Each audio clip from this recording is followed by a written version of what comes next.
Good afternoon and welcome to our weekly livestock recap. I'm news anchor reporter for Brownfield, Meghan Grebner. With me is, again, Scott Brown, livestock market analyst with the University of Missouri. Good afternoon.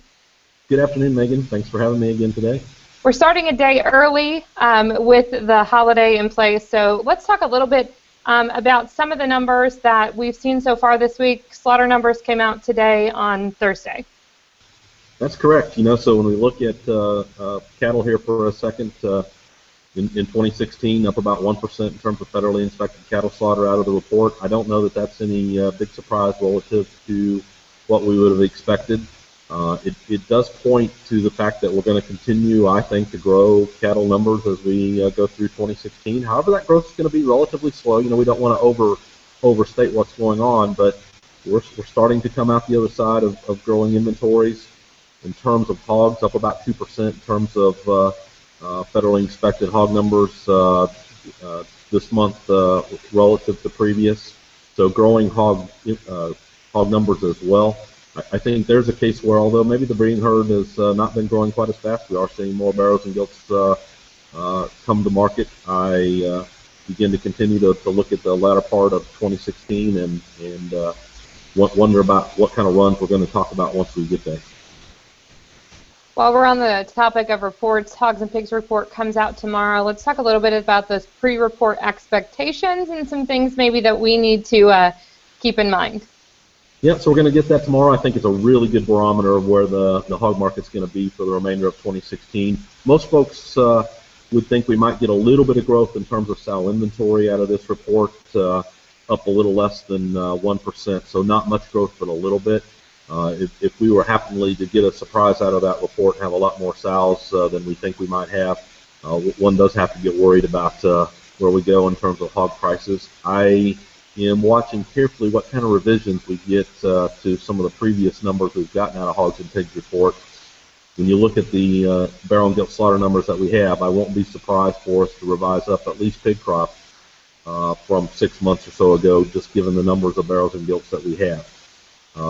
The report, I think, will continue to confirm that we're getting some nice productivity gains occurring in both sow farrowings, so number of farrowings relative to the number of sows, as well as pigs per litter. Although we haven't eliminated all disease activity going on in the pork industry, we've certainly eliminated it and got back on track for pretty strong growth. I sometimes feel that's one of the things that could cause some lower hog prices as we get in the latter parts of 2016 that we're going to really have to pay attention to. That being said, we talked previously about the new report or the new hog facility being talked about in Mason City, Iowa. Confirmation of the company came out this week. How does those new processing facilities like that one, the other one in Iowa, and the other facility in Michigan come into play with this increase in production? Yeah, boy, if I'm a hog producer today, I ought to be clapping really loudly for what's going to be some additional capacity coming on in the pork sector in 2017. When I look at the numbers, I think 2017 hog runs to packing plants are only going to be larger than what we see in 2016. Getting that capacity to come online gives us a lot more breathing room, and we certainly need that shackle space given what I think runs could be in 2017. All else equal, I think that's more competition to bid for the hogs that are out there, and it's probably nothing more than providing some strength to hog prices in what's going to already be a period of time of lower hog prices in 2017, perhaps relative to 2016. So it couldn't come at a better time.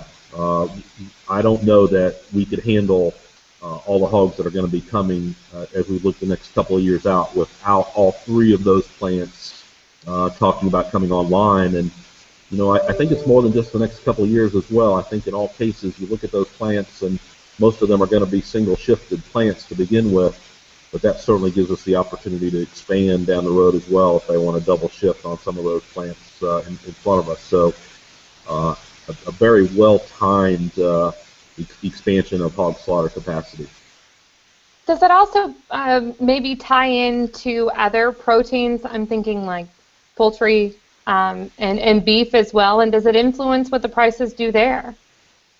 Maybe to an extent. I keep reminding folks that if you look at 2015 production of beef, pork, and chicken. We were up about 2.7 billion pounds relative to 2014. That's a big increase, and unfortunately, we didn't get to export a lot of that additional product.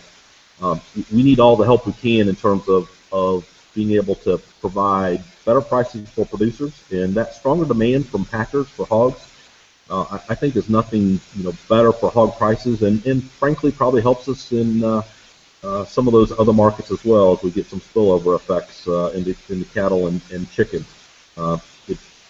I continue to say we need producers to hit the reset button in terms of where they see prices at as we move ahead. What's been just a phenomenal period of time over the last couple of years at least for these industries. It's going to be hard to repeat that anytime soon. Anything that happens that's related to demand is nothing but good for us on the production side of the equation. We talk about things being really good for producers. Cow-calf producers looked at some really, really great profits, and that seems to be diminishing just a little bit. Yeah, so I always go back. 2014, most folks would have said over $500 per cow was accruing in profitability to cow-calf producers.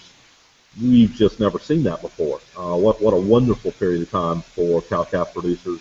2015, we certainly moved lower. I would say, more in the $350 range in terms of returns. And as we look at 2016, I'll say still a good year, maybe the third best ever for cow-calf producers that we've seen in the country, but more around $200 a head return. It just begins to give us the indication that perhaps things are going to be more spread out between the different segments of the cattle industry. 2015, was a pretty tough time for the feed yard side of the industry. And frankly, packers, you look at the number of packers that have gone out of business. And again, we ended up, I believe, with a plant now in Florida that closed this week on the beef side. Getting larger runs of cattle are necessary for both feed yards and packers to potentially get some better margins than they've seen for a while. And cow-calf producers may say, I don't care about those segments of the industry, but long term we need that capacity. If we continue to shrink capacity either in feed yards or cattle processing, all those things don't bode well for us as we continue to increase cow numbers in front of us. Scott, while we're on the topic of cattle, a confirmed case of BSE in France this week. How does that play into effect, and does that serve as a reminder for producers here in the U.S. that is still around? Yes, I'll say, another BSE case certainly brings us some publicity in terms of what's going on that front. I will always remind us in these industries that disease is not a if, it's a when, and I think the U.S. certainly can, talk about the potential for us to have issues as well. I think as a whole, BSE is a little less top of the newspaper, if you will, so maybe a little less problematic from a consumer standpoint. But I think even some of the things you see from USDA in terms of an FMD outbreak here in the United States, where we may be starting to see USDA trying to keep more vaccine around to help with an FMD outbreak, given that we are going to open our markets to more product coming from areas that have seen some FMD issues, just reminds us that we're always going to have to manage these kinds of disease events. We can never rest in terms of how much we work to minimize or try to eliminate them from occurring in the U.S. I think we've always found ourselves as being a very safe supply of meat, and we need to continue to be very vigilant on these issues as we move ahead. Any other market news this week that maybe we need to think about? Anything at top of mind? Yeah, so I think we got cold storage out early this week. By and large, I'll say that report wasn't bearish for us in terms of where we were at. If we look at total beef, pork, chicken, and turkey, we were up just not quite 1% in terms of total supplies relative to a year ago.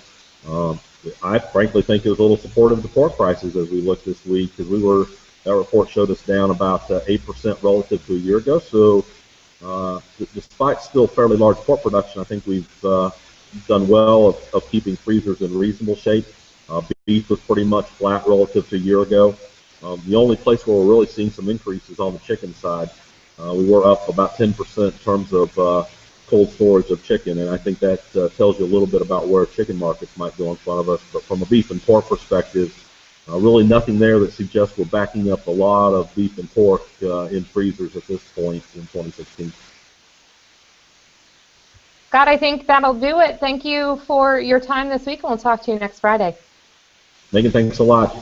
Have a good weekend.